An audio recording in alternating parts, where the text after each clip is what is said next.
Dans une station d'eau de Bonnoua, à 60 km au sud-est d'Abidjan, un travailleur est en train de nettoyer le bassin.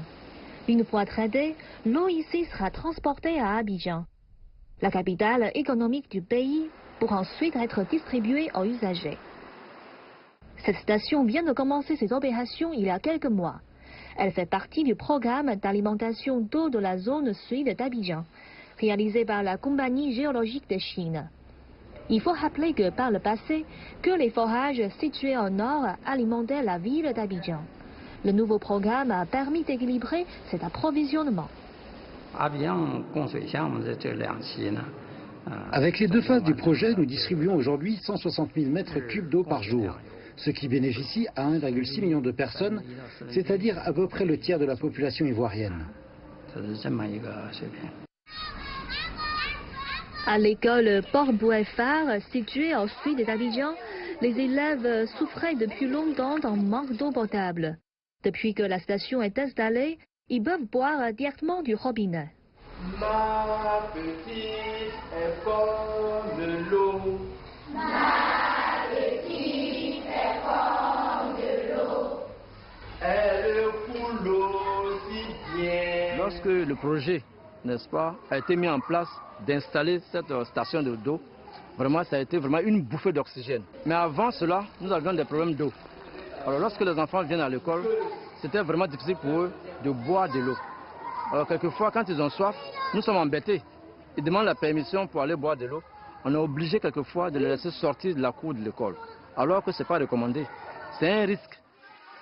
Dans la commune de Port-Boué, les coupures étaient régulières et les habitants devaient parfois parcourir de longues distances afin de remplir leur cuvette d'eau. Le projet d'alimentation a changé leur vie. Pendant la crise, on avait des jours où l'eau manquait complètement.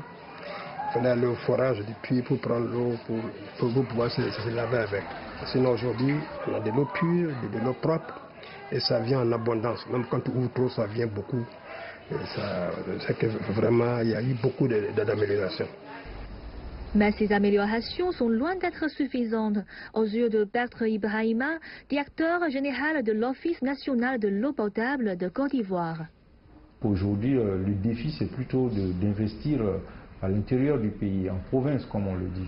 Et là-dessus, nous avons un programme aussi, nous pensons va être conclu avec Exim Bank Chine, qui va traiter 12 villes et leurs environs.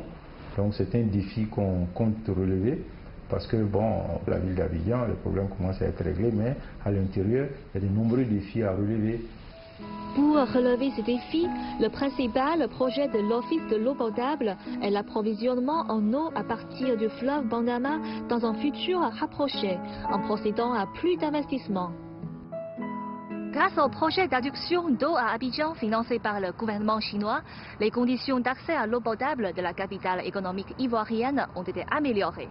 Tandis qu'à l'intérieur du Côte d'Ivoire, le déficit en eau potable s'accroît d'année en année. Le gouvernement ivoirien s'évertue à trouver les solutions et aspire à un taux de 95% d'accès à l'eau potable pour tout le pays d'ici à 2020 contre les 81% actuels. Ha Yingya, CGTN français, Abidjan.